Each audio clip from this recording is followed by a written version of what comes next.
Take a 61-year-old former church organist named Virgil. Combine him with David Snyder's Revelation Lights and the 144-speaker Rogers touring organ and the music of Johann Sebastian Bach, and you have what some critics are calling an absolute mind-bender. The promoters call it heavy organ, and it was last weekend in St. Paul.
Bach has a universal mind, an overwhelming heart, and a transcendental spirit, and you can't beat that.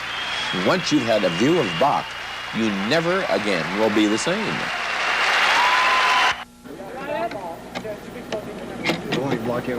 It takes an entire day to set up the 1.5 tons of equipment known as Revelation Lights. It's all the creation of David Snyder, who calls himself the world's only classical lumierist, a word he invented himself from the French word for light. Revelation Lights is really a light instrument. It is controlled by a central console. It has 72 channels on it and dozens of switches, which give me the control of many motors, projectors, prisms, lots and lots of mylar and mirrors, little pieces of glass, and little bits of this, little bits of that. But all of those little bits were hand-cut and handmade by me and stuck on in a specific place, hopefully to do a certain job at a certain time. David Snyder doesn't like the term light show. He prefers to call what he produces a light experience. He feels that the light show techniques normally associated with rock concerts are hostile and percussive, and that he has brought the art to new levels of expression. I felt that the light show that was in rock halls had reached its limit. I felt that young people are becoming bored with rock, so the intent was to take a valid art form, something that young people can, of course, relate to, which is lights, and to make this relevant to the performance of classical music. Hopefully people will tend to know Bach better in classical music, and perhaps even David Snyder.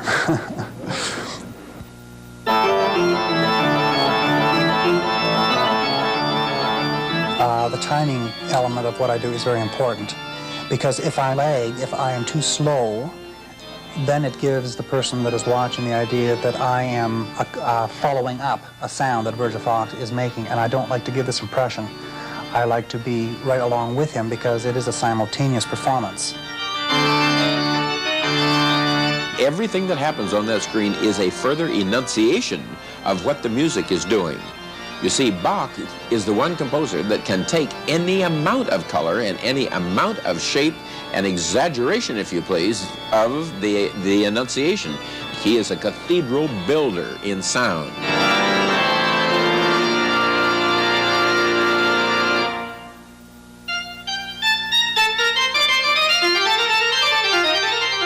I think that the Bach saw things Music is vibration, light is vibration, and to listen to sound somewhere inside of you, it has to strike your imagination. I think Bach would be delighted.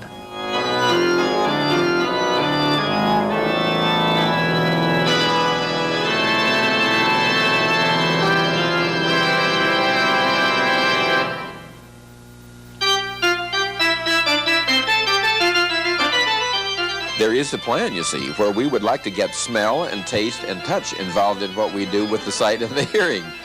At a moment like that, I think the human would just have to absolutely give in, let go, because the trip is on.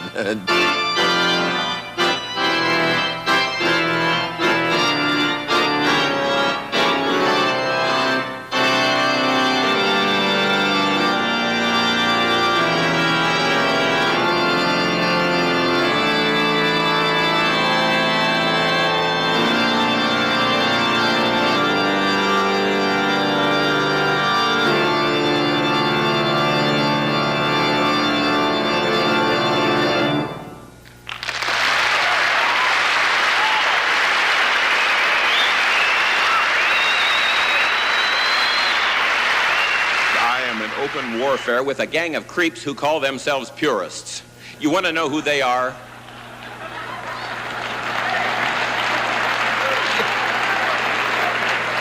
I'll tell you who they are. They're the ones that talk about it but can't do it. These oddballs call it the little fugue. They put on an 8 and a 2-foot stop. You don't know what that means, but it's just a poop on one end and a poop on the other. And they sit there playing their little typewriters like note-pushing nobodies during this piece. I'm going to give you the theme of the short G minor, and you decide whether this is heroic stuff or whether they are right. Here's the tune.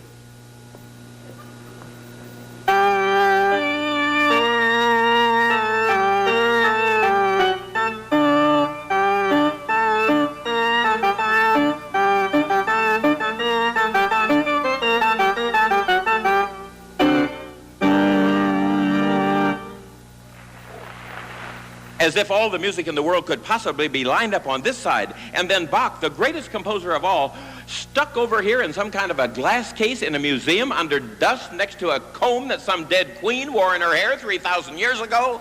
Not on your life. The sermon is over. We're about to start with the real thing. I don't talk about it. I propose to get on that machine and do it.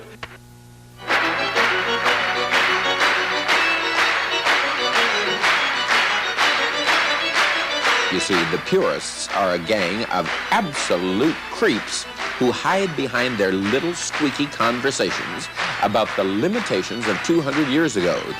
The mainstream of life is going right past them. They don't have blood in their veins, they have water. They're a bunch of four-flushing fakes. And when these critics take lambasting at me, they do it for one reason. They are little unknown nobodies, and they say things to attract attention to themselves. My Bach is alive. The purist Bach is dead.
They sit around and say, well, of course, what Fox plays is not Bach.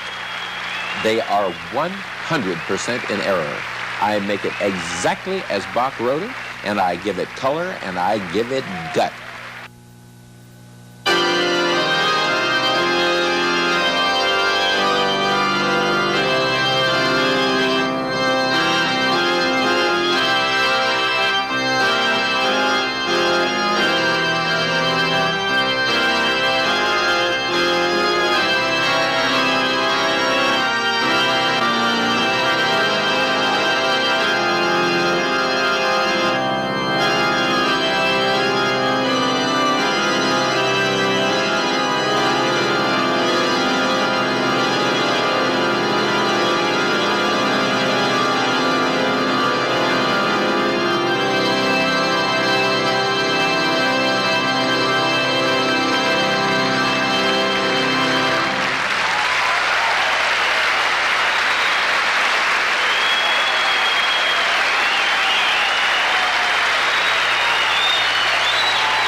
There's no point in standing around being modest about it. I'm not modest.